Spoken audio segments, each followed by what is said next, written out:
So we are back with the saltwater aquarium and it is doing really, really well. At this point, they just settle in. The corals are growing in, the fish are settling in, but we have made a few additions off of camera that I'm going to show you throughout this video.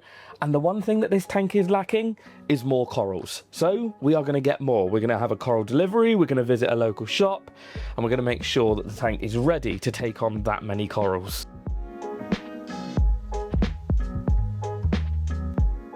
Now, I have met with some awesome people and companies over the last few weeks and months, and without them, a lot of this video coming up and a lot of the projects that I'll talk about later on in the video wouldn't be possible. So a huge, huge shout out to all of them. But one company I have been talking to a lot in the background is Perfect Aquatics.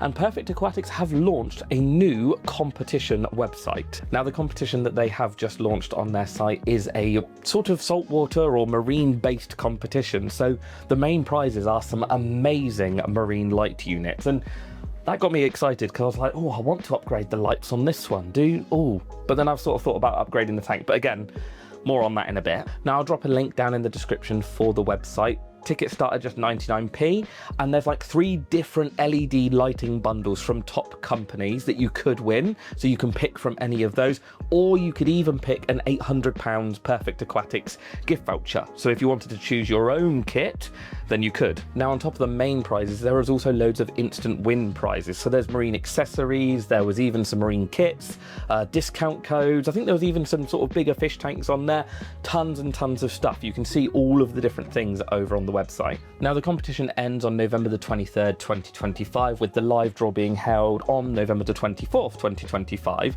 So there isn't actually that long to go and grab your tickets. If you do go over to the website and grab them, be sure to use my code, which is FSMAT. I've said that wrong several times already, FSMAT, and you'll get 2.5% off your tickets, and you also help to support the channel and all the educational content that we produce, so that is very much appreciated. And if you're watching this and you're more of a freshwater person or more of a pond person, there are other ones available, some of which have been run with some of my good friends. So James the Koi Whisperer has done a collaboration with them, and also George Farmer has done a collaboration with them. So if you want to go and do those, you can do those instead. But again, you can use my code for that to grab your discount. Whichever you choose, there are some amazing prizes, so you can go and take a look. UK residents only, unfortunately, but you never know what the future holds. Now, as I say, we are going to be focusing on corals and getting more of them in here. Everything has been doing so well. We've made one movement, which was the big brown coral that was in the front. We've moved to the back just because it was getting so big and I was worried it was going to essentially take up the front of the tank.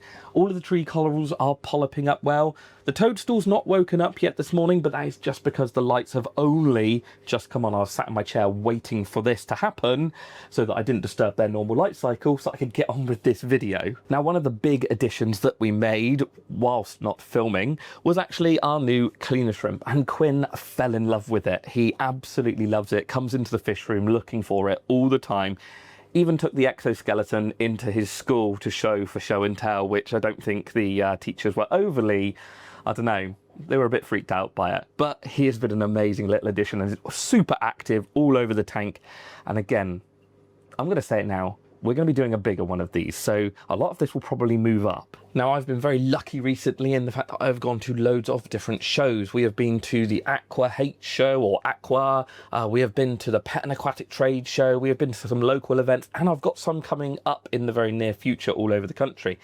And I'm very lucky that I have been able to meet and chat to some amazing people, and one of those amazing people was a guy called Matt, who I met at Aqua, and he runs a website called Frag Trade, and we got talking about all things saltwater, all things coral, talking about the hobby and talking about people starting their journey into saltwater aquariums, which can be a bit of a daunting task. And he likes my educational content and he loves my channel, and he really wanted to send me some corals, and I was a bit like, no, it's fine, like, it's all good. But he insisted, so he is such a nice guy and so kind to send me some coral frags tomorrow or the next day. I can't really remember, but I'm filming this because I need to make sure this tank is ready for those frags to come in. And anyone not knowing what a frag is, it's essentially a tiny piece of coral. To simplify it, you could cut a bit off of them, glue it to a rock, and eventually it would grow. it can be a little bit trickier than that, but I'm not going into fragging in this video. Now, there are a few things to think about when getting your tank ready for corals, or even just maintaining your aquarium to keep your corals happy. The growth that we've been getting in here is brilliant, so I know that I'm obviously doing something right, but on top of that, I have been testing the water regularly. Now, yes, corals will need those normal things that you think about in aquariums of like making sure the water's clean and making sure the ammonia and nitrite are down and blah blah blah blah blah and the pH is right, all those standard things you'd be used to in a freshwater tank. But with corals, they use up other things in the water, for want of a better word. They use up all these little different trace elements. They use up magnesium, calcium and alkalinity, depending on the type of coral you have got. But that's what we're going to be doing now, is we're going to be checking the levels in this tank to make sure they are all ready, so that when the new corals go in, they're happy, healthy, they've got a good aquarium to go into. Now, as I say, we can test for magnesium, calcium and alkalinity with our test kit, and then we can dose them accordingly. If you're doing water changes, in theory you're adding extra magnesium and calcium into the aquarium and those levels should rise up. But if your corals are using it quicker than you're water changing it, eventually those levels will deplete and you will see your corals starting to recede. Now, the other thing that I've been using in here is Coral Boost. Now, Coral Boost is essentially trace minerals and elements. There's all sorts of different things in here, and like gold and like, yeah, all sorts of weird things. Now, this one is just a liquid that you dose in once per day. It's 1 pump per 25 litres, and I've pretty much been doing 1 pump. Yes, this aquarium's over 25 litres, but I didn't want to overdo it. You could do 2, like so, but I've been watching the corals and that seems to be doing really well. So that's all your like smaller trace elements. But when it comes to the bigger ones, magnesium, calcium and alkalinity, how many times am I going to say that in this video? We need to test them and then we can dose them. Depending on what type of corals you keep, you might want to test for one thing or the other first. Most simple reef aquariums like this one with just soft corals and maybe a hard coral by the end of this video, which I'm excited about. Hard doesn't mean hard to keep. Does mean a bit harder to keep. Means it's got a skeleton. But again, we'll get into that through the video. There's lots I want to talk about in this video. Where was I? Soft corals. So a normal saltwater aquarium with soft corals and sort of standard, easy to keep stuff. The easiest way to remember what order to test them in is, I remember mac and cheese because I'm a foodie and I like eating. But mac and cheese, MAC, magnesium, alkalinity, calcium. That is the order in which you want to test and pretty much the order in which you want to dose. If your magnesium is wrong, then they can't really use up the alkalinity in the right way. And if your alkalinity is wrong, they can't really use the calcium up in the right way. It's a more complex thing to describe, but I try and keep this as simple as I can for everyone. But yeah, test magnesium first. If that's off, make sure you're dosing that to the right levels, then on and on and on. So today we will do magnesium, which is this bottle, and this bottle. One of these syringes with magnesium on the end. Oh, that's one. And a pipette. 1, 2, 3. Yep, that's everything we need to test for magnesium. I don't think the fish are liking me film today. This tank has been very quiet and unfilmed for a few weeks now, and all the fish have settled in. And today everyone's like, nope, we're hiding away. Even the sexy shrimp and the cleaner shrimp are hiding in their caves because I'm in front of the aquarium.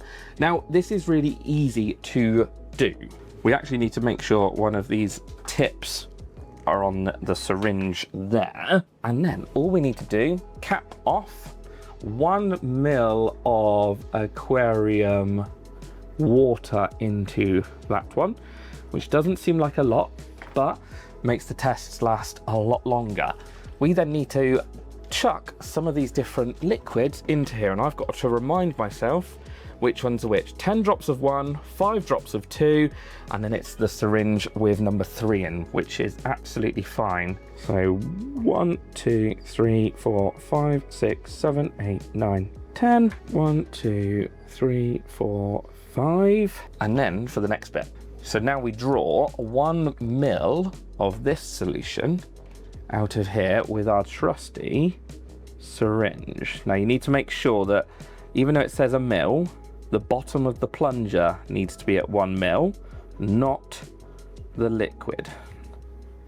There we go. And this bit is the sort of laborious bit of dripping this in and waiting for that pink liquid to turn from pink to purple to essentially blue.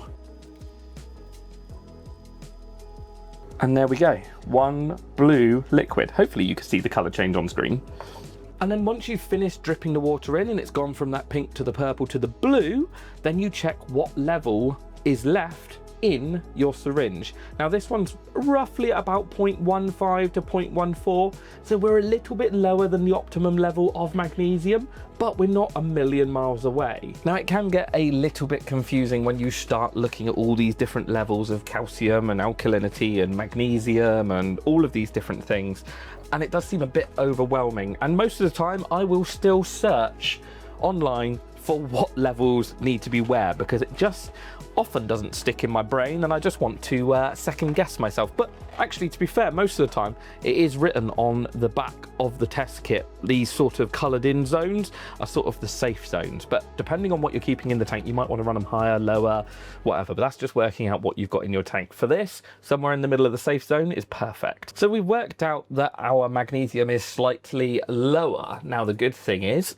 this leads me on to another company that I met up at the Aqua Show, and they were such a great group of people. And again, chatted to them. I chatted to a lot of people that weekend, but I chatted to them for quite a long period of time, and they are Ocean Genesis. Now, Ocean Genesis create buffer solutions to dose into your aquariums, magnesium, calcium, alkalinity. They also produce phytoplankton, and there's some stuff in the future that they are going to be producing, which I am very excited about. But our magnesium is slightly low. They do a magnesium buffer. And there's something clever about these that once we've tested and we input our results on the computer, it will tell us what we need to do. Now, I've just set up a new account with Ocean Genesis's website so I can show you what sort of thing you get, because my other one is a bit like all over the place because I've been testing it and trialing it and yeah, just really messing around with the features and working it out. But it's really, really clever. You can select what sort of tank you've got. So like a mixed reef corals, SPS corals, soft corals, and then you can change how much you want your level to be at. So it gives you a figure of 1300 on the magnesium. I can then put my magnesium level of 1275 in there, and because it's only 25 ppm below the desired amount, it will tell me that I don't need to dose yet. Maybe in a week's time when I test it again, if that has dropped down to, let's say, 1200, it will tell me how much of their liquid I need to dose. And then once you've been testing for all of these features on a certain amount of days, you'll get all your parameters showing up in a graph. Obviously, I haven't got my graph here because I've not been doing it on this account.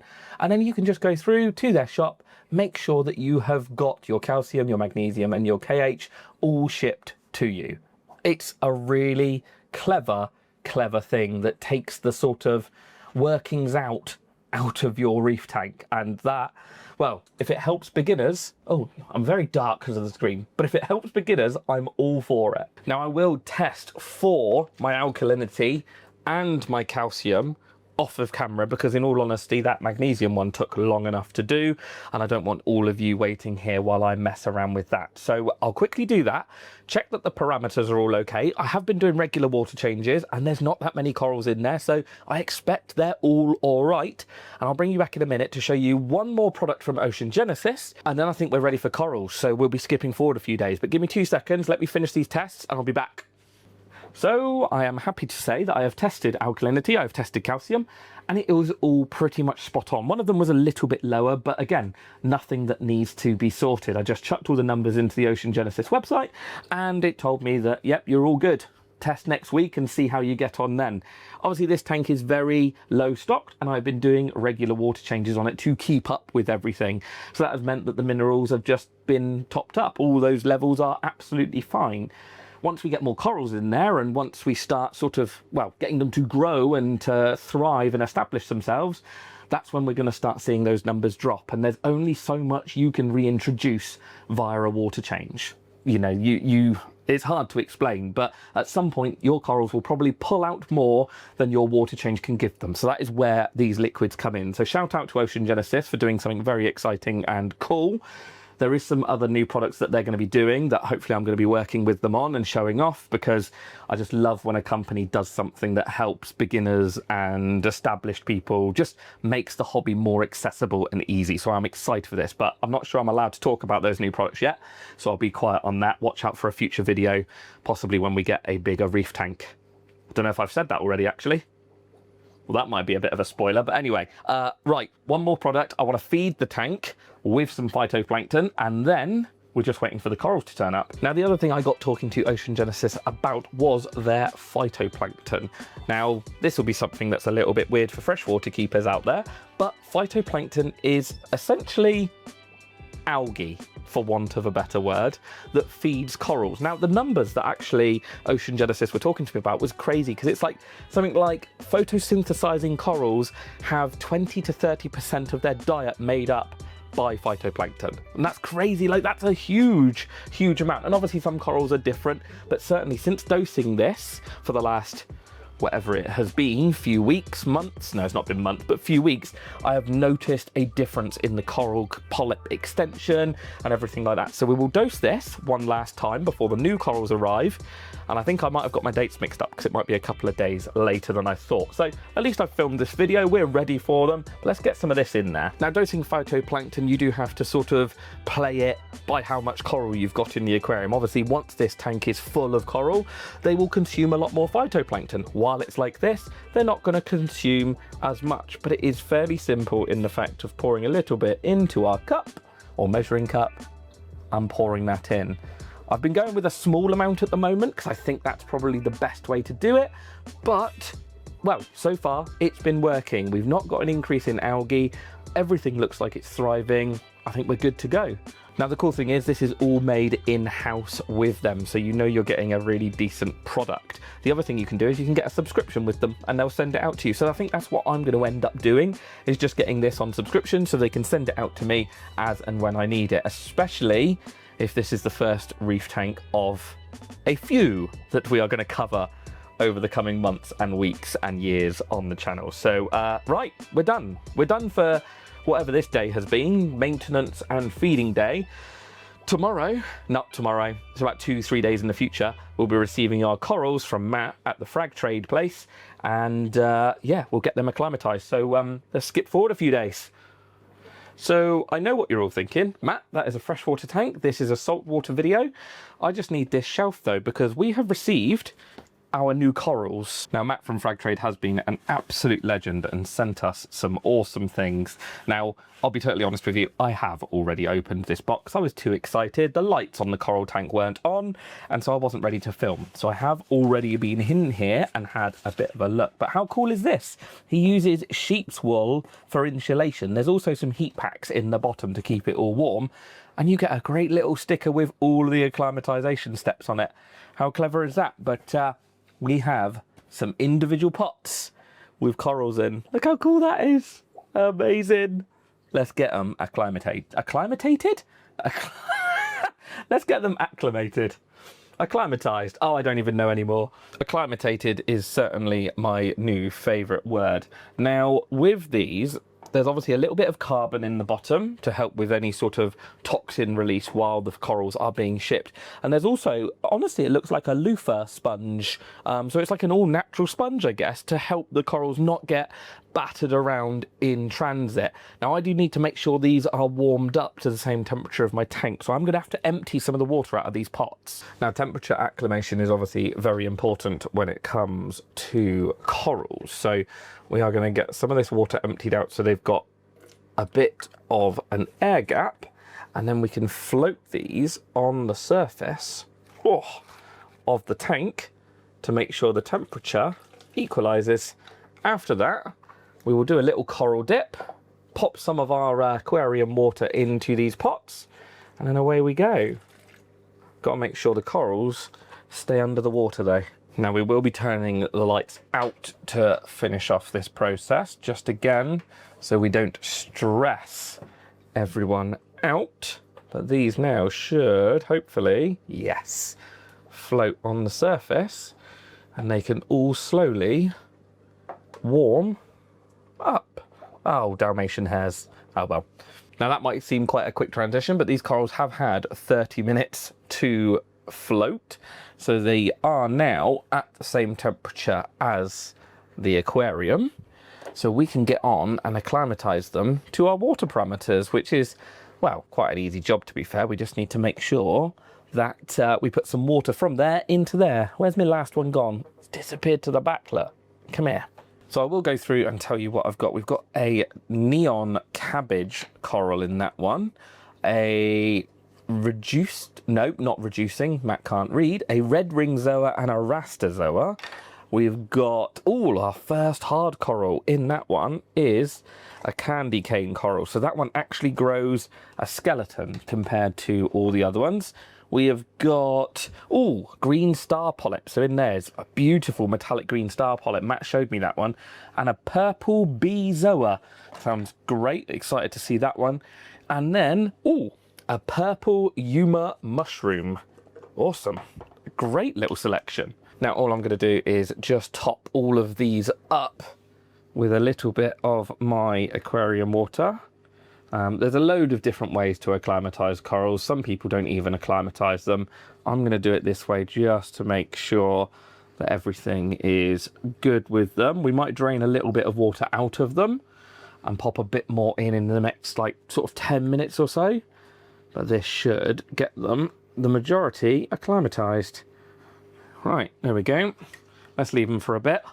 Didn't use my pink flamingo cup. I used a proper measuring cup. That is disastrous. Now I'll give those corals sort of 10 or so minutes, maybe 15 minutes to sit in that water. I think we've topped them all up by half, so that should be more than enough to acclimate them. We could go again, we'll see how they do, but I want to do a coral dip on them as well. But this thing that I'm holding in my hand is a coral table, or a frag table, I suppose you would say it, and I 3D printed it. So I can sit that into the aquarium, and then all my new frags can be dropped on the floor. Luckily that one hasn't got a coral attached to it, that is just a frag plug, but they sit into the coral table. So any of my new corals that I'm worried about getting lost in the sand, or, you know, getting harassed by my hermit crabs or any of my fish or my shrimp, I can pop in this little table, pop it at the front here, and keep a really close eye on them. So once they are settled, we'll put that one in too. So one last thing to do before we put the corals in there is we are going to give them a little coral dip. So I just use this coral dip. Any nasties, any problems that might be on the corals, any hitchhikers, hopefully this will do something to getting rid of them. I am fairly confident in Matt's coral keeping skills. He done me a little video tour of his facility the other day, and it looks absolutely amazing. So I'm sure all of these corals are absolutely fine, and I did introduce some last time without doing it, but it's one of those things, it's better to do it and not need it than not need it and not do it. I don't know what I was trying to say. You know what I mean? It's better to do it just to be safe. Now all we need to do is take the corals out of their little pots and then submerge them in the solution for sort of about 5 or 10 minutes, depending on what you think is going on. That can go down there. I just poured water all over the floor. There we go. There's the first two. I'm not going to bore you for the rest of this because we don't need to watch corals in a solution. So I'll do all of these and then I'll bring you back when we're ready to put them inside the aquarium. Now I nearly just forgot to film this step. That is the last two corals out, and it's quite an important step, and that is that you have to rinse the corals after being in a coral dip in some fresh salt aquarium water. So I just take another, I've just taken another bucket of aquarium water out, and we're now giving them a rinse off in there because you don't want that coral dip in your aquarium. So we'll give them a bit of a rinse in here, then we can get them in the tank. Now I think there's enough room to put my coral table in there. Now I'm just going to put a couple corals already situated on this, just because I don't know how floaty it is and I don't want it sort of capsizing as I get it into the water. You are able to buy coral tables like this. You can get magnetic ones and all sorts of different ones, but I sort of didn't really think about it until the corals were on their way, and as I have the 3D printer, I thought it was the optimum time to actually put it to use. Right, there's 3 in. Now the other corals I've got in there, I've got this metallic green cabbage and this mushroom, but I'm actually going to put them on the sand bed for the minute because they're both quite tough little cookies. I think they'll be absolutely fine. We've got our extra zoa. I am getting salt water all over the glass. I'm going to have to wipe that down in a minute. And then we've got our little green xenia. Perfect. So that is it for getting the corals acclimatized and getting them in, acclimatated, or whatever I called it earlier. I don't want that water to be anywhere near the tank because that's got coral dip in it. I'm just going to hold it so I know that it needs to go in the waste. So we're going to leave them to settle down for the next sort of few hours. Then we'll see if we can turn the lights on depending on how they look. It might even be tomorrow, but I expect a little bit later on we'll turn the lights on. I won't bring all of you back straight away because corals sort of sulk. They close themselves up and they may not open for a good few hours or even a day or so sometimes. If it goes on longer, it's worth trying to work out what's going on. But most of the time they won't open for the first 24 hours, not properly and nicely anyway. So I'll bring you all back in a few days' time so you can actually see what we've got going on in here. And we might get a few of them glued to the hardscape and actually placed inside the aquarium. So I'll see you in a minute. So this was not the update. Hang on. I'm not picking it up. My microphone. So this was not the update that I thought I was going to be doing. It is currently later in the fish room. Everything is nearly turned off except for my plant vats at the top. And I've spent the day in Maidenhead Aquatics, Cadbury. I feel proper weird holding this. Will that work? Yeah, I think that works. So I've spent the day in Maidenhead Aquatics, Cadbury. I used to work there a little bit every now and again, used to help them out with stock take. And I've been chatting to my good friend Adam, who I have known 4 years, and he's such a great fish keeper. And I might have got excited by a couple more zoas, little zoanthid button polyp corals. So yeah, I bought some more corals. Just three, but I couldn't hold it off. They've got this wicked like marine room that you go into, and it's like bigger than my fish garage, but there's just so many cool corals, inverts, fish. Makes me want a bigger marine tank, which is lucky because, you know, the future holds something similar. So I'm going to get these acclimatized. I'm not going to keep you because it's the same process. I'm going to let them warm up. I'm going to then add some water to the bag, then going to coral dip them just in case. I've known Cadbury 4 years and their coral tray looks lush, but it's always better to be safe than sorry. And then I will put them in the tank, give them a couple days to settle, and then I'll bring you all back to see how they are doing. So same process as what you just watched, but you don't need to see all that. I could put some music over it, la la la la la, and then do that, but I don't need to. You don't need to see all that. So I'll bring you back in a few seconds, which will be a few days, and then you can see these new corals that I got from my friends over at Maidenhead Cadbury, and then we might glue them into the hardscapey thing. You can tell it's late. I've lost all my words. I've been working on a very big project at Maidenhead Cadbury. It's very exciting, but I'm very tired. So yeah, let's get these introduced. I'll see you in a day or so. So it has been a few days since we last visited the coral tank, or I say that, we filmed it is probably the thing to say, and everything is doing really well. All the corals have started opening out pretty much fully now. The zoas are still getting there, but they do take time to fully get accustomed to a tank. And to be fair, the lights have only been on now in this tank for probably the last maybe 3/4 of an hour to an hour. So everything is still waking up in here. But everything from Frag Trade has done awesome. Everything is polyping up, everything is opening. And then everything I picked up from Maidenhead Cadbury is opening and polyping. So, well, I think we need to move a few of the corals around to give them a bit more space on the coral tray. Now that they've settled in, obviously you can see the green xenia here is starting to encroach on the space with the first hard coral in here. This is the candy cane. So at the bottom of this candy cane coral, there's like a, well, skeleton. That's why they're called hard corals, is because they do create a skeleton, whereas these ones and the zoas that you can see next door, they don't create a skeleton. They are just soft and fleshy. So if those go and pass away, there's nothing left of them. Whereas if those pass away, they leave a skeleton behind. And that is pretty much what the reef is made of, is skeletons from these corals. Anyway, I digress into something that we don't need to be talking about, but I want to get the xenia moved. That one can go up onto a rock, and I want to get the cabbage moved.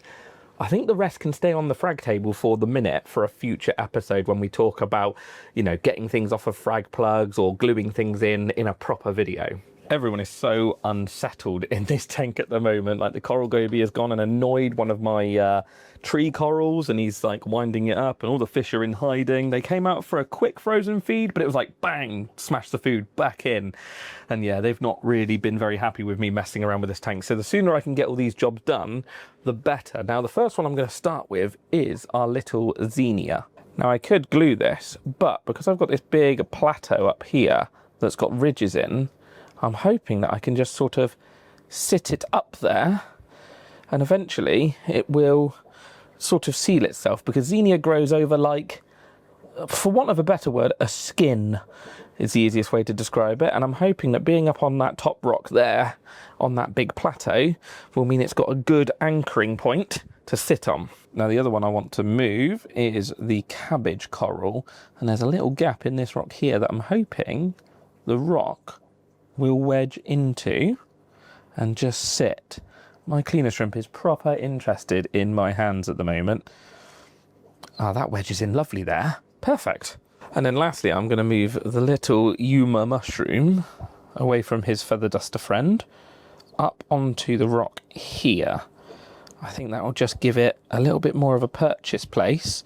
So when it starts splitting, because these sort of grow through division, so they'll split down the middle and they'll grow a new one and split and grow a new one and split and grow a new one. So hopefully, once I put that one there, that can start splitting and growing in that little gap. I was going to use that bit of tissue just in case I needed to do any gluing, but actually I think those wedge in quite nicely there. All of the zoas and that new hard coral, the candy cane coral, I'm actually going to leave on the frag tray for the minute until the next episode. So with those corals placed, that is everything I want to get done with the corals today. I have noticed as well, we've got loads more feather duster worms starting to appear in this aquarium. So that means it's like, well, proper little rockpool ecosystem starting to build up. I've seen some weird spaghetti worms. I've also got some bristle worms in here that aren't great in a way, as long as they don't take over, but as long as I keep feeding to a minimum, we should be absolutely fine.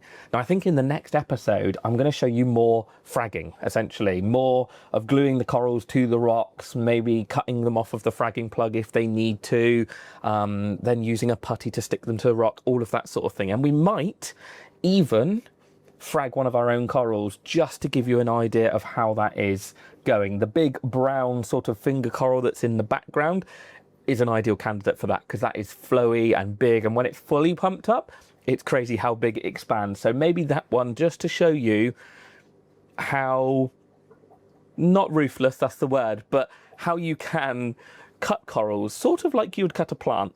Now the other thing I probably will cover is algae in the next video. So coralline algae, which is the sort of pretty pinks and purples that are encrusting, and also nuisance algae. I'll probably cover a little bit of that, because where I've increased feeding in this tank, we are starting to get a little bit of green slime algae growing, or not slime algae, a bit like green hair algae growing on some of the rocks. As long as it doesn't get to plague proportions, I am absolutely fine with it.